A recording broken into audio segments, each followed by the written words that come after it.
हाँ ये कर लो पहले। जिस चीज का हर किसी को डर था वही हो गया।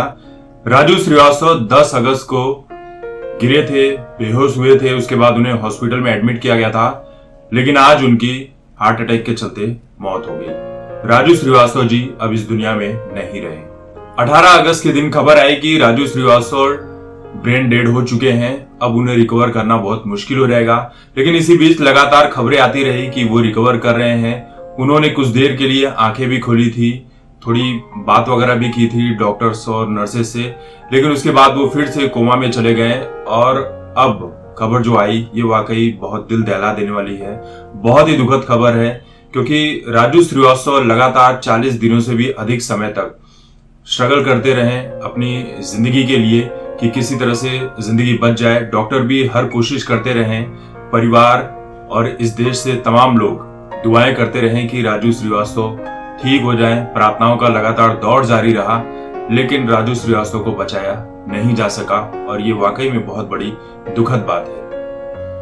राजू श्रीवास्तव के दिमाग में सूजन इतनी हो गई थी कि उसे ठीक कर पाना ही मुश्किल हो जा रहा था, क्योंकि बार बार उन्हें बुखार आ रहा था, बार बार कुछ न कुछ स्थितियां जो है मेडिकल कंडीशन उनकी लगातार बिगड़ते ही चली जा रही थी और डॉक्टर ना चाहते हुए भी और डॉक्टर ठीक करने की पूरी कोशिश कर रहे थे, लेकिन ठीक नहीं कर। राजू श्रीवास्तव का जन्म उत्तर प्रदेश के कानपुर में हुआ था।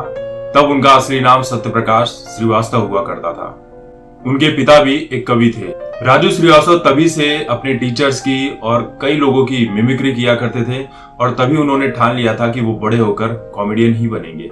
जब बड़े हुए तो सपने को साकार करने के पीछे लग गए।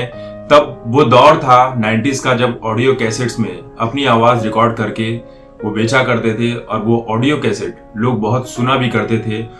आप ऑटो रिक्शा में जाएं, तब भी जब हम ऑटो रिक्शा में जाया करते थे तब भी बहुत सारे ऑटो रिक्शा ड्राइवर इन ऑडियो कैसेट्स को बजाया करते थे। और कई बार तो कुछ ऑटो वाले ने राजू श्रीवास्तव से भी ये कहा था कि आपने इस बंदे को सुना है, ये कितनी बेहतरीन कॉमेडी करता है। राजू श्रीवास्तव ने कई फिल्मों में भी काम किया, लेकिन उन्हें असली पहचान जो मिली the great Indian laughter challenge से मिली थी, जहां पर उन्होंने ऐसी सी परफॉर्मेंस दी थी जिसे देखकर लोग लोटपोट हो गए थे। और वहीं से लोगों को पता चला कि ये इंसान किसी भी चीज में कॉमेडी डाल सकता है, चाहे वो कोई भी निर्जीव चीज हो जिसमें जान नहीं है, उसमें भी राजू श्रीवास्तव कॉमेडी डालने में हुनर रखते थे। राजू श्रीवास्तव को किंग ऑफ कॉमेडी बुलाया जाने लगा था। गजोधर भैया के रूप में भी राजू श्रीवास्तव बहुत ज्यादा पॉपुलर थे। तेजाब, बाजीगर, मैंने प्यार किया, बॉम्बे टू गोवा, इन जैसी फिल्मों में कई छोटे छोटे रोल्स भी उन्होंने किए थे। राजू श्रीवास्तव मीम्स की दुनिया में भी बहुत धाक रखते थे। कई मीम्स के पोस्ट में उनके जो तस्वीरें होती थी उन्हें इस्तेमाल किया जाता था। जैसे कि उनकी ये पोस्ट बहुत ही ज्यादा वायरल होती थी कि हाँ ये कर लो पहले। ये मतलब ये बोलते वक्त ऐसा लग रहा है कि यार राजू श्रीवास्तव अभी भी जीवित है, लेकिन खबर वही है कि अब वो जीवित नहीं है। आखिरी बार Raju Srivastava Indian laughter champion के शो में पहुंचे थे, जहां पर उन्होंने जबरदस्त परफॉर्मेंस की थी। राजू श्रीवास्तव ने अपनी जिंदगी रहते हुए इस देश के लोगों को जितना भी हंसाया, जितना भी गुदगुदाया, वो वाकई में अद्भुत है। इन चीजों को आप भुला नहीं सकते हैं। और कहते हैं ना कि हंसाने वाले को आप कभी जिंदगी भर भुला नहीं सकते हैं, क्योंकि हंसाने वाला आपको हर रोज एक नई जिंदगी देकर जाता है। तो आप ये कह सकते हैं कि राजू श्रीवास्तव ने अपने जीवित रहते न जाने कितने ही लोगों को नई नई जिंदगियां दी होगी, हंसने का मौका दिया होगा। जो टेंशन से पीड़ित रहा करते थे, हर तरह की समस्याओं से जूझते रहते थे, राजू श्रीवास्तव के जोक सुनकर वो गुदगुदा लिया करते थे, खुश हो लिया करते थे।